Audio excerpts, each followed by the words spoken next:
Itu dari segi istilahnya. Hadirin mukminin yang dimuliakan, ramai para ulama cuba memberikan istilah kepada makna bid'ah.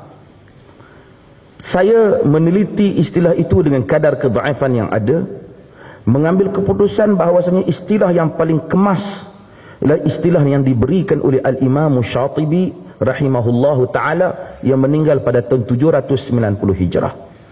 Syatibi rahimahullahu ta'ala, Syatibi ini terkenal. Dr. Abdul Aziz Hanafi, ahli usul, selalu mungkin banyak berta'amul dengan Al-Muwafaqat, kitab Muwafaqat Al-Imam Syatibi. Syatibi ini ada kitabnya juga selain Muwafaqat, ialah Al-I'tisam, iaitu kitab Al-Imam Syatibi. Al-I'tisam ini, kita ada ta'rif Ibn Taymiyah, ada ta'rif Asy-Syatibi, dan ada ta'rif Ibn Rajab dan ta'rif As-Suyuti. Tapi Asy-Syatibi memberikan suatu ta'rif yang agak menarik, iaitu tariqatun fid din mukhtari'atan atau mukhtari'atun, yakni tariqatun mukhtari'atun tudahi syar'iyyata yaqsudu bisuluki 'alaiha al-mubalaghata fit ta'abbud subhanahu, yakni Allah Ta'ala. Jalan yang direka dalam agama yang menyerupai syariah, tujuan mengamalkannya untuk berlebihan dalam mengabdikan diri kepada Allah.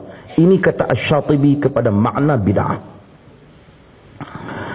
Alhamdulillah, Al-Imam Syatibi apabila dia meletakkan makna bid'ah ni, dia tak tinggal kat kita. Kalau tuan-tuan balik tengok kitab Al-I'tisam, Asy-Syatibi tu dia hurai makna bid'ah tu.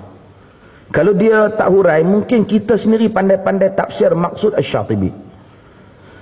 Asy-Syatibi rahimahullahu ta'ala, bila dia hurai, berapa kesimpulan daripada huraian dia, yang tuan-tuan tengok sama apa yang saya sebut. Kata dia, dikaitkan jalan dengan agama kerana rekaan itu dilakukan dalam agama dan perekanya menyandarkan kepada agama.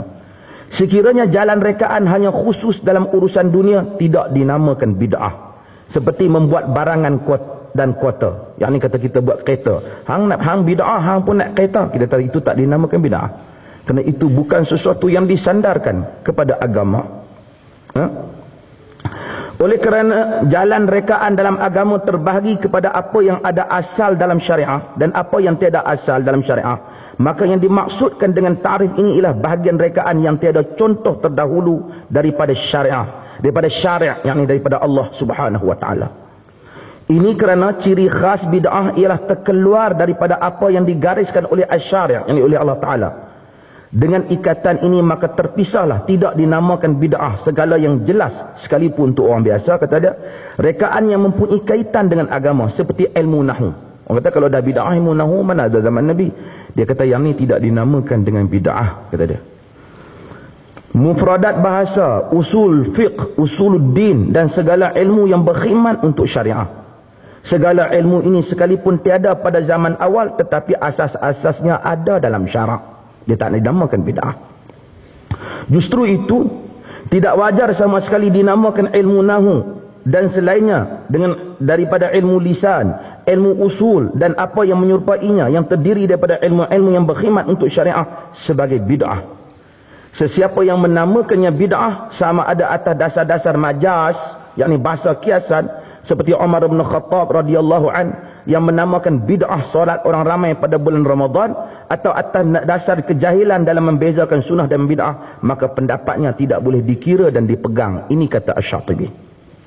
Kata Syatibi lagi, dia hurai lagi, maksud tudahi syar'iyyah ialah menyerupai jalan syarak, sedangkan ia bukan pada hakikatnya bukan syarak, bahkan ia menyanggahi syarak itu sendiri.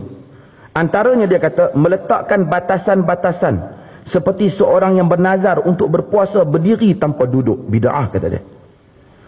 Berpanas tanpa berteduh, membuat keputusan menyasingkan diri untuk beribadah, menhadkan makanan dan pakaian dari jenis tertentu tanpa sebab. Seperti orang negeri kita yang kata kita kena pakai kurta baru dekat dengan dakwah. Kita kata ini i'tiqad inta bid'ah. Tapi kalau dia tak i'tiqad, itu tradisi, itu adat istiadat, tak apalah. Antaranya beriltizam dengan cara, kaifiat dan bentuk hayat tertentu. Ini kata-kata Syatibi semua. Ia seperti zikir dalam bentuk perhimpunan dengan satu suara menjadikan perayaan pada hari lahir Nabi dan seumpamanya. Ini kalam Asy-Syatibi. Antaranya beriltizam, dia berbeza, buat upacara khas kelahiran Nabi dengan zikra Rasul.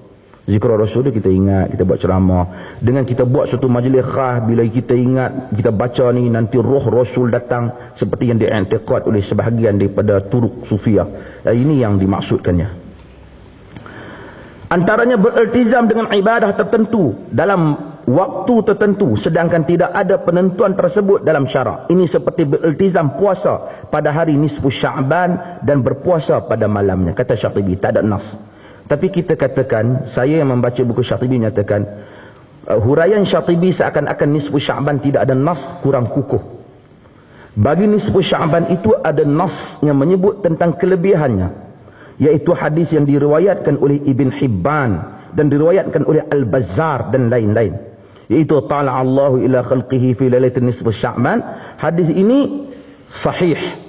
Cuma hadis ni kata Allah Ta'ala melihat pada hambanya pada malam nisfu Sya'ban, maka dia ampuni hamba-hambanya kecuali yang musyrik dan yang bermusuhan antara satu sama lain. Hadis ini tidak ada kifiat ibadah, cara ibadah tak ada. Cuma dia hanya cerita kelebihan saja. Nanti akan ada kalam Dr. Yusuf Al-Qaradawi yang menghukum amalan malam nisfu Sya'ban sebagai bid'ah, ialah kalam Dr. Yusuf Al-Qaradawi yang akan kita sebut kemudian. Kemudian bid'ah-bid'ah tersebut disamakan dengan perkara-perkara yang disyariatkan. Jika penyamaan itu adalah dengan perkara yang tidak disyariatkan, maka bukan bid'ah. Ini termasuk perbuatan-perbuatan adat kebiasaan. Kalau adat, orang Melayu bila kenuri, adat dia nak seronok, dia baca berzanji. Kita kata adat Melayu. Adat dia yang mungkin kalau kita bincang, kita nak mempertikai pun, kita mungkin pertikai inti kandungan yang terkandung di dalam ucapan-ucapan berzanji itu. Dari segi itu, dia bukan satu ibadat khas. Dia adalah suatu adat orang Melayu. Maka ia tidak termasuk di dalam bid'ah. Maksud tujuan mengamalkannya untuk berlebihan dalam mengabdikan diri ialah menggalakkan ibadah. Ini kerana Allah Ta'ala menyatakan, وَمَا خَلَقْتُ الْجِنَّ وَالْإِنسِ إِلَّا لِيَعْبُدُونَ. Maksudnya, aku tidak mencipta jin dan manusia kecuali untuk menyembah dan beribadat kepadaku. Maka dengan itu, kita tengok dengan ini, seakan-akan pembuat bid'ah ini melihat, inilah tujuan dia buat bid'ah. Tujuan dia buat bid'ah tu supaya dia nak rasa nak dekatkan diri pada Allah Ta'ala dengan bukan cara yang ditunjukkan oleh Rasul. Dia tidak tahu bahawa Allah tetapkan dalam undang-undang dan peraturan, apa yang Allah tetap dalam undang-undang dan peraturan sudah memadai. Seterusnya Asy-Syatibi menyebut telah jelas dengan ikatan ini, yang dijelaskan bahawa bid'ah tidak termasuk dalam adat. Apa saja jalan yang direka dalam agama yang menyerupai perkara yang disyariatkan tetapi tidak bertujuan beribadah dengannya, maka ia terkeluar daripada nama ini, yakni bid'ah. Ini adalah apa yang disebut oleh Al-Imam Syatibi rahimahullahu ta'ala. Kita kembali kepada keadaan bid'ah hasanah. Apa maksud bid'ah hasanah? Ada orang kata bid'ah hasanah tak pernah digunakan oleh para ulama dahulu. Saya kata tak benar. Mereka memang pernah menggunakan perkataan bid'ah hasanah. Tetapi maksud penggunaan mereka barangkali berbeza dengan maksud penggunaan kita. Ini yang menjadi masalah. Kita tengok Nabi SAW. Orang kata pasal apa kita nak timbulkan perkataan bid'ah? Ini semua menjadi masalah saja. Saya katakan macam tadi, ulama-ulama hadis memperuntukkan masalah bid'ah yang banyak kitab-kitab hadis. Hadirin mukminin yang dimuliakan, kalam Nabi ini besar. Kalau dia bagi amaran, Nabi bagi amaran banyak pada akhir zaman. Nabi bagi amaran tentang munculnya golongan Ruwaibidah, munculnya penyakit Al-Wahan, dan Nabi memberi amaran tentang munculnya bid'ah. Bahkan ucapan-ucapan Nabi, sehingga tu imam kita dalam khutbah pun ikut ahsanul hadis kitab Allah. Kemudian diikuti dengan ucapan Nabi wasyarrul umur muhdatsatuh. Itu semuanya adalah daripada hadis-hadis Nabi SAW.